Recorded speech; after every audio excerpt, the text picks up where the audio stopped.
Hey everyone, welcome to our channel. We're just going to talk to you about our foster care journey and give you an update of what's going on and kind of where we're at with things. And you've probably been seeing some different things and wondering what's going on. We're here to update you. That's basically what you do.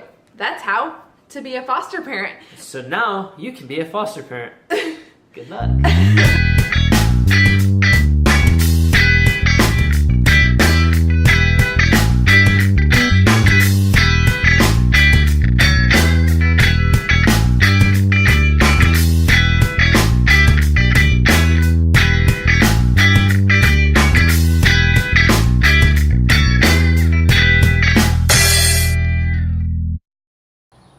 So, our foster care journey, it's been a crazy journey. Yes, it has. My name is Lance, just in case you didn't know, and I'm Berlin. And so we've been foster parents now, or we started foster care a little over a year ago. Yep. So, and it's been it's great, and it's rough, and it's all the things combined. It's been an awesome adventure. Yes, and the funny thing yes. is even our agency is like, wow, you guys have had it kind of crazy. This Right. isn't normal. This is not normal. We have had 12 kids in 12 months. Yeah, 12. Actually, we had 12 kids in 8 months, and then when we stopped, it was 12 months. So we had one kid for every month, a new kid basically every month, and so it was a very busy year. It was a good year. It was a hard year. It was adventurous, and all the things in between. So if you've been following us, you know that we recently moved to San Antonio. Yes. And we've been getting a lot of Facebook messages, Instagram messages. Where are you guys at? Is that where you lived before? We know you were in Texas. Are you still fostering? Do you still have kids? Are you getting more kids? Where are your kids? Are you still adopting? If you're following us before, you know we had 3 kids in our home, Yes. whose parents' rights were being terminated.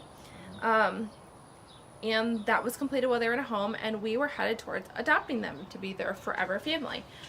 So some Yes. things changed. And God really made it clear in our hearts that that's not the direction it was heading, and that he had another family for these kids, basically. It wasn't a good fit with us. We just didn't. The bonding wasn't there. Right. And things just weren't working out. It's kind of like, and we equate it to. Someone told this to us, a very wise friend, foster parent friend of ours. It's like you don't date well, not always. You don't marry the very first person you start dating, or the very Right. first person you were interested in as a just boyfriend or girlfriend. Yeah. You know what? Like, it usually takes you. I mean, there are occasions where that does happen, but it's kind of the same thing. You might not be compatible with these kids, because you got to think about it. These kids have a previous life. They have previous things that they like to do. Well, that might not be like what our family, how we interact, and there's things that we want to do that may not be good for them. Yeah. Yeah, definitely. We just kind of learned as time went on, and even just for that situation, that our lifestyles of being very spontaneous and stuff isn't what they needed. And Yes. that's just kind of, I mean, if you really go, like, that's how God made us, and God made them so they needed a big structure. They need a and schedule, a very strict schedule. It doesn't change. Right. And things with kids in foster care are very different, because they came from a place of not having schedule and not having routine like the average child does. Right. So now that it's in their life, they needed that to be permanent, and not necessarily have parents who just up and move out of town in the matter of 2 weeks notice. Because they were in foster care for 14 months prior Mm-hmm. to them coming to us, and so in that prior to the 14 months, they had no schedule, no routine, nothing. And then for 14 months, it was get up. They knew they were going to daycare. They went with breakfast. They had an awesome schedule. And daycares, I didn't know this until getting the kids. Daycares are very highly scheduled. Right. So they are like at 10 a.m. you have snack, then you go down for a nap, then you have lunch, and it's literally this time to this time. It's very, very strict. And we're like, they came to us, and the 2 younger ones stayed home with her, and there's no schedule any day. It's like, well, we had nap time the same time, but other than that, it was pretty free. So basically, we just learned, and we did lots of praying. Yes. And, you know, there were other things in there too where God just made it very clear that he's like, these are not the kids that are supposed to be here forever, and you're not supposed to be the forever parents. I have something better for them, and something different, and I have something different for you guys. And so here we are. We actually, you know, when we finally made the decision, and not really the decision, but it became clear, and we're like, okay, this is what it's supposed to happen. So the kids were just in the process of being up for adoption, so they actually weren't there yet, and we hadn't told them that we were going to be their forever family. We just told them we have to see what the judge says. Other people had said it, but we always said, we kind of, we're held tight, and just from the beginning, because we didn't know what was going to happen. The judge, they could end up moving the kids, and we didn't want to be like them to know, so we told them that the judge made a different decision, and that and we told our agency we weren't going to pursue adoption. It just wasn't a good fit, and they understood. And we're not the first family to do it, and if you hear other stories, there's a lot of, after, we've talked to other foster families, they've been through it too. It's just a matter of whether it's got to be good for all parties. Yeah, and God had a plan to have them in our house for a season. Right. And then the plan was for them to go on to their forever family. So I know they had, many interested families and stuff like that who were writing and probably perfect for them. So the decision was made, and we kind of notified everyone, and we all kind of decided, even with our agency and therapists and stuff, that it wasn't a good fit and that this was the right decision. Yeah. So, and then about 2 weeks later, 2 weeks after we made the decision, Lance's work went, hey, do you want to move to San Antonio? And he said, what? Let me talk to my wife, because, first I said, I'm not moving to San Antonio. I'd love to, but, I'm not going there unless my wife can come with me, because I got married to be with her. Yep. I don't understand some family dynamics work that way, where they're apart. Wife and dogs. Right. The dogs are included too. No, what I said is, I'm not going unless my wife can come, and we need a place that'll take dogs, because my wife isn't coming without the dogs. So, so they said, well, we can do that. We can work something out. And so they said, start looking for a place, and I talked to her, and she said, why not? Let's do it. We were going to take a break once the kids moved on to their forever home anyways. Yes. So that's what we're like, let's do it. We need a break. It's somewhere new. We like change. We've lived in 7 places in 7 years. So we found the house, the first house that we looked at. He said, yeah, I'll take 4 dogs. Right. So he's great. He's awesome. Yeah. In the matter of 2 weeks, we moved here. We got down here, and things are great. We love it down here. San Antonio, if you've never been here, it's awesome, but it's just different.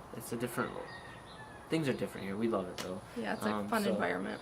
But, it's just, on all the other things that happen along with it, it's just kind of things that fall into place for us to be here. And it's been perfect. It's perfect. It's been awesome. God's really provided this path for us. Right. And we don't know what happened to the kids, unfortunately. We still pray for them. We know God has a plan for them, and He's going to put them in a home where they're just going to thrive and they're going to do great things. Right, yeah. And and that's stuff we've declared and prayed over them, so we have full confidence in that. That's what's going to happen for them. So now, where are we at with fostering? So here, we can't, unless we have a home study done and get licensed and stuff here, we can't foster here, which that's a long process. And we're thinking we're going to be here about 6 months-ish. It's kind of up in the air. So we're going to be on a break for that amount of time. Yep. It may go longer. We're not sure. We're praying about that and to see where God is taking us in that. But throughout that, we really feel called to talk to you guys about foster care and share what our, you can share our journey. Yeah, and share our journey and our experiences, because there's so many myths and misconceptions around foster care and the whole system in itself. So everybody blames CPS, and everybody thinks foster parents are terrible, and all these other things. And it's just, there's a lot of myths out there, just with like anything. So. And there's not a lot of information. So we bought this camera back in December. Yes. It's June. Yes. We bought it specifically to talk about foster care, but because we were so busy with our kids, we weren't able to get started and stuff. And also, kids can't be on camera. Yeah, so it's a little bit harder. Right, it is harder. It's just part of the rules. They don't want you putting the kids on camera just in case, for safety purposes. Yep, for their safety. So now we can talk about it. We can do videos easier and just still explain our experiences, because our experiences didn't change. Our experiences were the same whether we did the videos then or now. Right. So we can still talk about it, educate people on it, and encourage people to try it and just say yes to it, because it's good. It is good. Would I have, if I looking back now with the experience we had, would I have changed it? No, I would have still went through it.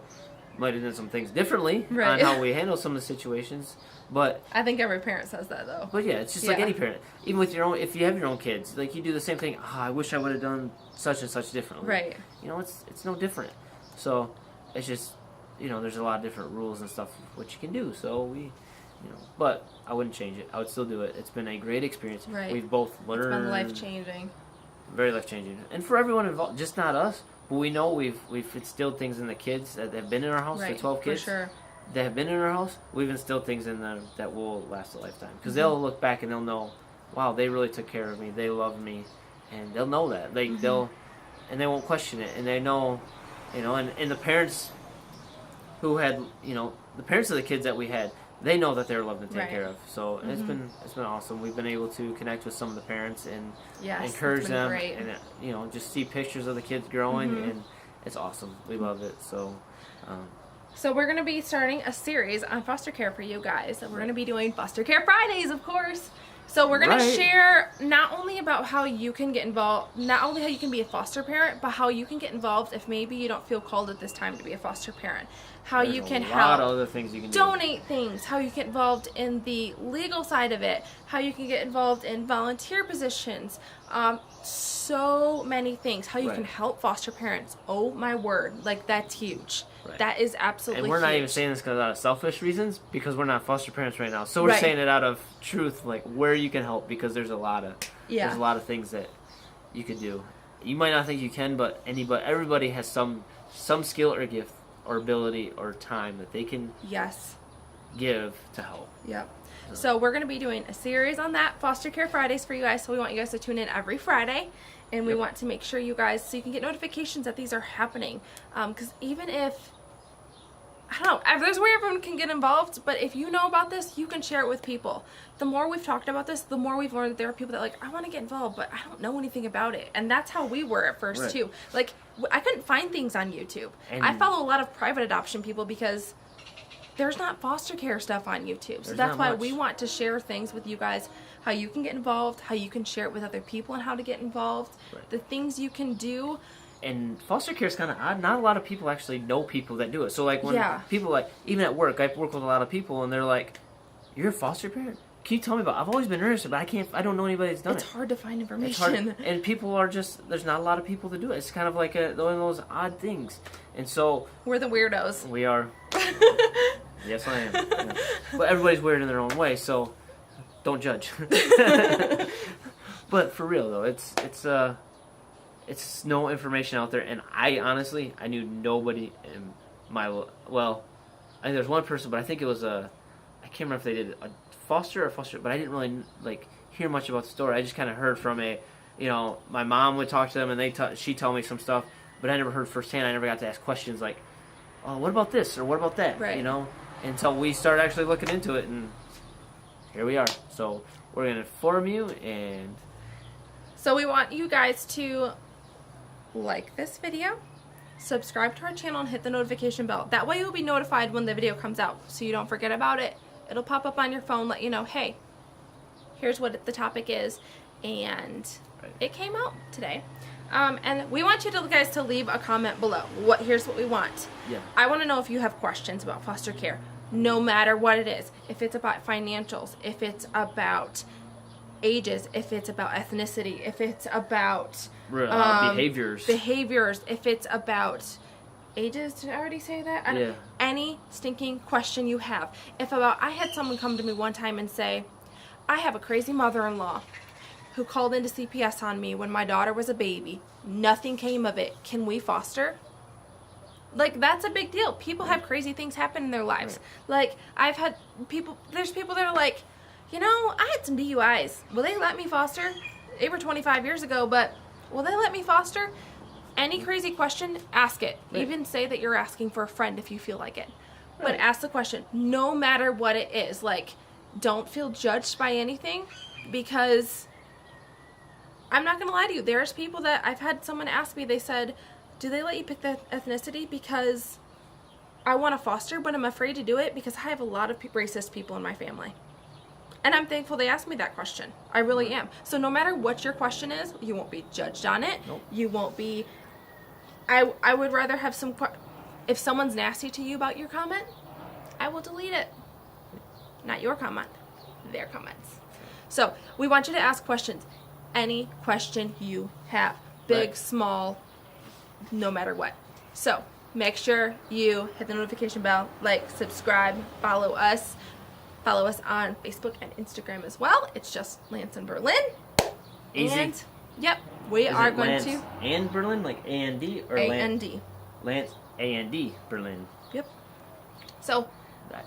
do those things, and we will see you on the next Foster Care Friday. See you later. All right. Bye. Bye.